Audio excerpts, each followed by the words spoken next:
Darien Porter is continuing to turn heads at camp and could be the starting cornerback. Jakorian Bennett traded to the Philadelphia Eagles. We got an update on Lonnie Johnson's injury, and the Raiders coaching staff ranked in the top 10. Yo, what is up, Raider Nation? It's your boy Jamal Raider back at it again with yet another video. If this is the very first time you guys come across the channel and you love Raiders content just like this, then don't forget to hit that subscribe button, hit that notification icon button to notify you guys when I upload more videos just like this. Now, first things first, some breaking news. Just a couple of minutes ago, the Raiders have made a huge trade. According to Adam Schefter, the Raiders are sending cornerback Jakorian Bennett to the Eagles in exchange for defensive tackle Thomas Booker IV.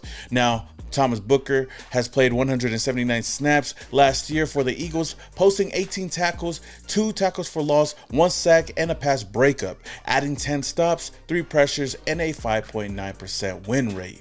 This, I would say, is not really surprising news. I mean, we've heard that Jakorian Bennett has been the odd man out at camp, and it just seems like he doesn't fit the scheme that Pete Carroll is bringing over here. And it is kind of questionable because we know that Jakorian Bennett going into this season seemed like he was going to be the cornerback one, especially with no Nate Hobbs here. I thought he was going to be the future for the Raiders, and we've seen Jakorian Bennett show flashes of being a solid all-pro cornerback on this team. Yes, I know injuries kind of plagued his career a little bit, especially last season, but I guess the writing was already on the wall. Now, this might not surprise a lot of people because Jakorian Bennett has been fluctuating with the 1s, 2s, and 3s, and as of late, he's the 4th cornerback on the depth chart behind guys like Darien Porter, Eric Stokes, and Jakorian Richardson. For me, you know, I'm kind of split on this decision by the Raiders. I don't feel like we got the same value in return, but that's not saying that, you know, Thomas Booker can amount to anything. I'm just saying that Jakorian Bennett's best football is ahead of him. That's how I feel. So I'm kind of split in the middle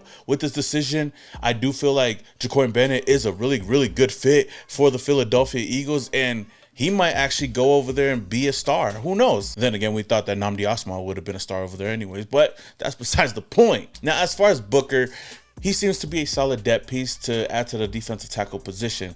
And looking at a lot of Eagle fans reacting to this, I seen, you know, Raider fans asking Eagle fans, is this a good player? Most of them say that he's a solid player.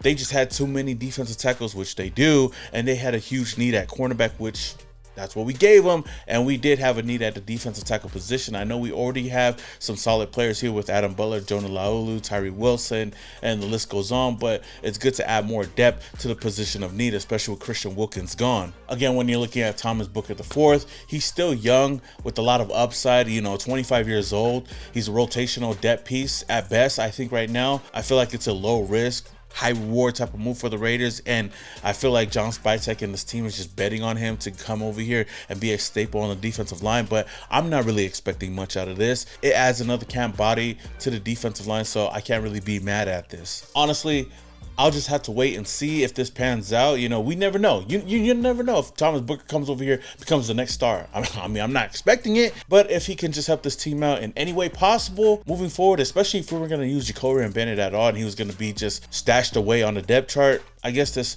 makes a lot of sense for the Raiders. But Raider Nation, what do you guys think about this trade? Jakorian Bennett for Thomas Booker IV. Do you think it's a good move? Do you think the Raiders took an L on this move? Let me know your thoughts down in the comments below. Now, speaking of the cornerback position, let's talk about a guy that actually is performing well. I want to talk about Darien Porter. Now, Darien Porter has been turning heads at training camp ever since he joined training camp, ever since he came to the Raiders. I mean, there was a lot of expectations on his shoulder, especially when we drafted him.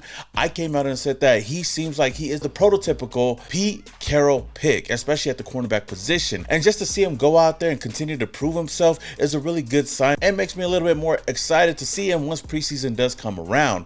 Now, according to Jesse Merrick, he recently said that Darien Porter has been making significant progress throughout training camp as he continues to be a standout in the DB room. Porter has been competing very closely with Jakorian Richardson, who is also having a good camp. Now, those are two names that are really standing out in the DB room, but to see the fact that Pete Carroll is starting to get the most out of these young DBs, especially Jakorian, who we got last year, and now with Darien Porter, who we drafted this year, it's a really good sign for the future. And honestly, seeing Porter at training camp and even at the mock game at Allegiant Stadium, you can definitely tell that he has a little bit of a swagger about him. himself. And I just love the mindset that Porter is bringing to the Raiders. I mean, he's a guy that seems soft-spoken. He seems like a cool guy. And he even said that, you know, outside of the football field, we can be friends. But when we're on the football field, we ain't friends. I can be your friend in the locker room, but on the field, I don't have to be your friend. But, you know, once practice is over, we can go back to normal. But, you know, in between the lines, it's football. And, you know, any football player knows how that goes. So it just is what it is. Every day at practice is a new opportunity,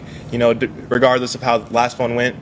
You know, everyone's looking to get better. The receivers are looking to challenge you. We're looking to challenge them. So, you know, nothing's ever personal, but, you know, at the end of the day, we're going to make each other better. And that just proves that Porter is just all about ball. I mean, it's hard not to see the comparisons between Richard Sherman, Tariq Woolen, you know, past cornerbacks that's played under Pete Carroll. And today we got to see a clip of Darien Porter basically locking up a receiver and getting an interception on one-on-one drills.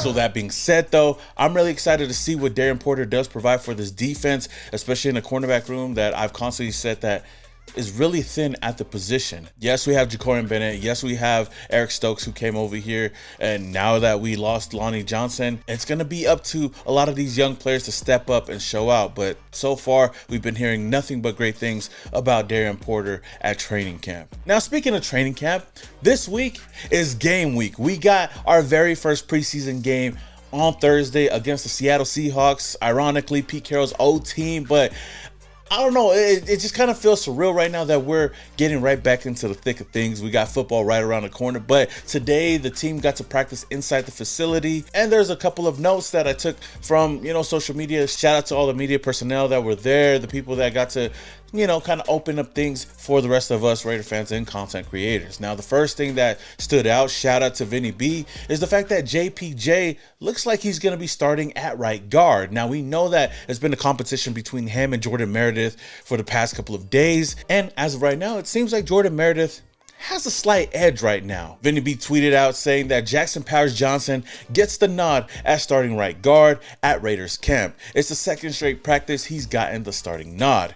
Now, Jordan Meredith recently spoke to the media and also said that he was approached by the coaching staff to start learning how to play at center. Coming to the Raiders in 22, I believe, with Daniels and Priscilla, you know, tried to get me to play center. Did a couple reps there, and then over time I've taken more and more reps. So yeah, it's a change, but it's something that I've done in the past. Do you feel like it's a better physical fit for you at that position? Well, that's what people say, but at the end of the day, I'm here to compete and have fun and get out there in any position I can. As of right now, looking at the offensive line, according to Ryan McFadden, today the first team O-line consisted of Colton Miller at left tackle, Dylan Parham at left guard, Jordan Meredith at center, JPJ at right guard, and Delmar Glaze at right tackle. It's an interesting lineup, and I know that the offensive line is going to be really crucial for this team moving forward, especially with a new quarterback in Geno Smith and a new running back in Ashton Jency. Now, everything isn't written in stone just yet on if this is going to be how it is day one, but I'm sure we'll see a lot more competition as the weeks go on, especially for these next 3 weeks for the preseason games. Now, another interesting note today was saying that Jamal Adams took reps with the first team linebackers. I'd say that this is a good sign, especially because we recently just got Jamal Adams just a week or two ago, and to see that he's making an impact on the team so far right now, let alone starting with the ones at the linebacker position. And we know that he transitioned to the linebacker room, so seeing that Pete Carroll is continuing to utilize him at his strengths and to see that he's going out there and showing out at least just proves that it don't matter how long you've been with the team, no matter your status, Pete Carroll is going to give you an opportunity to at least start and make an impact on the team. And Jamal Adams seems to be one of those guys. As of right now, it looks like the favorites at the linebacker position is between Elandon Roberts, Devin White, and Jamal Adams. So that's definitely going to be another storyline to kind of keep up with as the weeks go on, especially with the preseasons. And as far as today, we got a defensive day. I've seen everybody highlighting the defense and how well they've been playing. I mean, heck, earlier I showed you guys a one-on-one drill where Darien Porter basically intercepted the ball. At the end of the day, this is all just practice. Unless they go out there and do it on game day, then it really means nothing. That's why I'm really excited for these next couple of weeks for preseason, because we get to finally see who really looks good and who really doesn't. According to Ryan McFadden, he tweeted out that during Red Zone 11 on 11s, Raiders quarterback Geno Smith threw a touchdown pass to Dante Thornton, but was later picked off by cornerback Eric Stokes while attempting a pass to tight end Brock Bowers. Now, Smith would continue to go on and throw a touchdown pass to tight end Brock Bowers with Eric Stokes in coverage, so he got him back on that. But from how it looks, it seems like the defense was all over the field. Nonetheless, it was a great day for the defensive side of the ball, but I'm just excited for game day already, man. Now, in some other news, we got an update on Lonnie Johnson's injury. According to Jeremy Fowler, he tweeted out that Raiders safety Lonnie Johnson Jr. suffered a broken fibula at practice Saturday. This 6-year vet is getting an MRI to determine if there is any additional damage. Johnson was in the mix for a rotational role in Vegas. Now, Johnson did post on his IG today saying that always took my losses with my chin up. This ain't about nothing, just another stepping stone.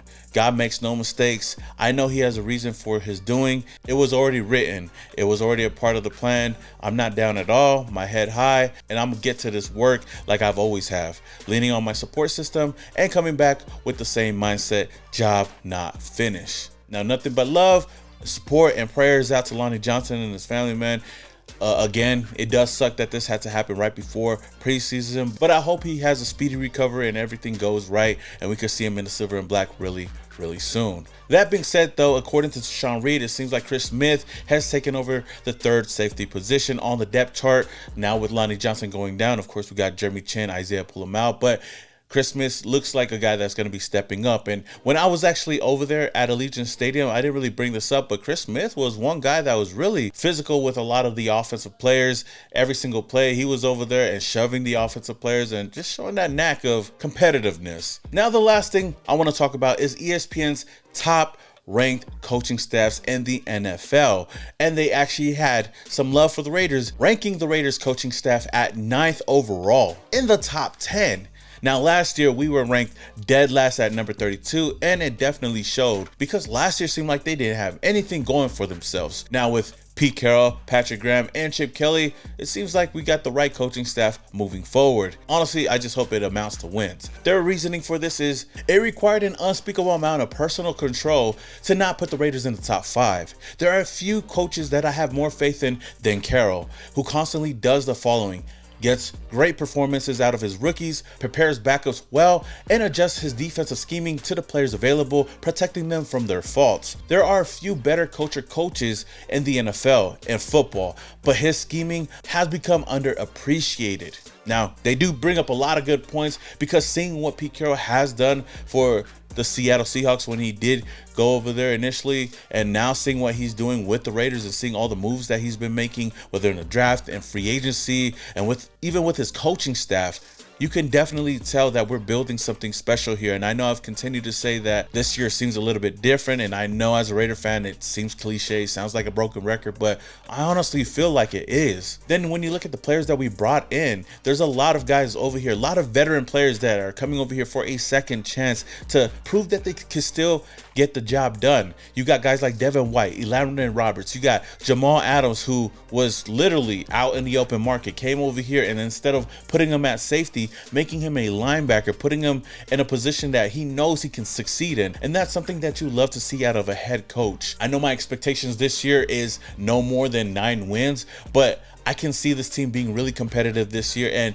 possibly even sneaking in to the playoffs and being one of the underrated teams, underdog teams going into this season. I feel like we have all the right pieces in place. We got all the young players. I recently just spoke about Darien Porter, but heck, you look at the other draftees and Jack Besh, Dante Thornton Jr. You also look at Ashton Jeter, who we drafted in the first round. And on top of that, you look at Geno Smith. You look at the free agents that we brought in. Everybody and everywhere has a chip on their shoulder to prove that they can still go and that they can help turn this team around. So with that being said, though, it's great to hear that the Raiders are getting some love, but it doesn't mean anything until this team can go out there and prove it to not only themselves, but to the nation and to the Raider Nation, as well as the NFL. Until the next video, this is your boy, Some More Raider, and your boys, yeah.